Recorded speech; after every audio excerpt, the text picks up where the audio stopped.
Your taxi driver has brilliant ideas. If you ask him right now, he will give you a complete economic model to eliminate urban poverty. He will give you an aggressive siege plan to take a fortified city. He will give you 5 product concepts that could dominate global software markets. His ideas are logical. They are creative. They are often mathematically sound. Yet he remains in the driver's seat of a yellow cab, and the man who runs the conglomerate operates with 3 basic, boring rules he learned 40 years ago. Why does the brilliant theorist fail, while the man with ordinary ideas conquers an entire continent?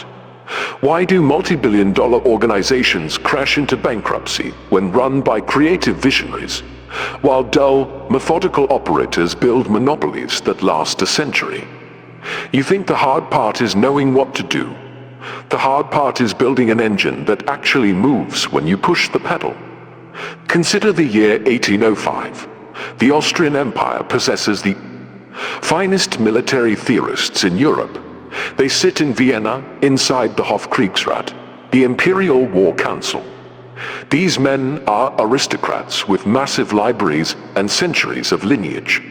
They draw intricate operational plans on heavy parchment. Their maps feature 24 distinct coordinated maneuvers. Their theoretical geometry is flawless.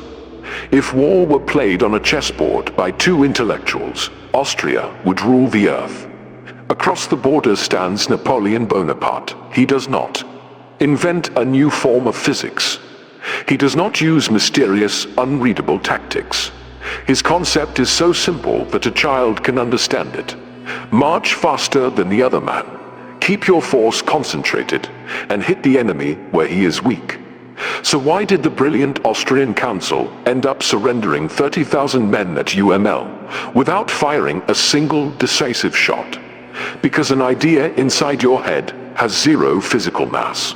It exerts 0 force on the world. The Austrian council sent an order from Vienna. That order traveled through 12 administrative desks. Each desk reviewed the vocabulary. Each desk attached a qualification. Each commander in the field argued about his status, his supply wagon priority, and his aristocratic privilege. By the time an Austrian division received the instruction to move, 48 hours had passed. The supplies were stuck behind an administrative checkpoint, and the soldiers did not trust the officer giving the command. Napoleon sent an order. It was 2 sentences long. It bypassed every clerk in France. It hit a corps commander who had slept in the same mud as Napoleon 15 years earlier in northern Italy. That commander did not question the intent. He did not call a committee. His men were already marching through the rain. Here is the operational rule you must write down. The value of any strategic concept is divided by the friction of the machine that executes it. If your idea has a theoretical quality of 100, but your command structure has a transmission loss of 90%, your output in the real world is 10. If your idea has an ordinary quality of 20, but your machine operates with 0 friction and absolute obedience, your output is 20. You defeat the genius every single day of the week. Look at how a command signal actually degrades inside human systems. When you sit at the top of an organization and issue an instruction, you assume the instruction travels downward. Like electricity through copper wire, it does not. It travels like sound through water, mud, and dead wood. The first layer of management hears your directive. They do not hear your exact meaning. They hear their own interpretation based on their personal security. They modify your directive to protect their department budget. The second layer receives that modified directive. They strip out anything that requires overtime work because they want to go home at 5 o'clock. By the time your instruction reaches the worker who turns the wrench or the salesman who talks to the customer, the command is dead. It is unrecognizable. The worker does what he was already doing yesterday. You sit in your executive chair wondering why your brilliant strategy failed. You blame the market. You blame the economy. You tell yourself that the world was not ready for your visionary intellect. The world did not reject your idea. Your system swallowed it whole. Napoleon understood this. Decay rate better than any man of his era. He spent his early career as an artillery lieutenant. An artillery officer does not care about philosophy. An artillery officer cares about the exact weight of black powder, the angle of the bronze barrel, the quality of the horse pulling the caisson, and the physical stamina of the crew loading the shell. If the barrel has a manufacturing flaw of 2 millimeters, the shell misses the target by 300 meters. The artillery officer learns that precision in the physical channel matters more than the grand poetry of the battle plan. When he took power, he did not add layers of clever managers. He violently eradicated them. He eliminated the administrative middle layers that had paralyzed the French monarchy. He constructed a system called the Corps d'Armée. He divided his massive army into self-contained units. Each corps had its own infantry, cavalry, and artillery. Each corps was commanded by a marshal who had earned his position through direct physical competence on the battlefield, not aristocratic birth.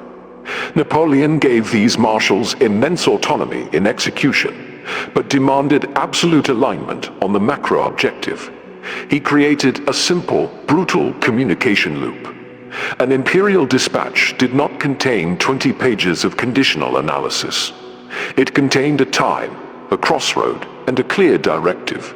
Be there or face ruin. You look at that historical success, and you make a fatal assumption. You assume Napoleon achieved that level of obedience because he had a crown on his head.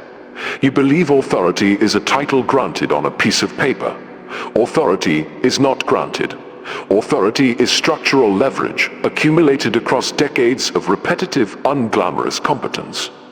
You cannot stand in front of a team of human beings and demand that they sacrifice their comfort for your grand idea if you have not built the structural foundation beneath their feet.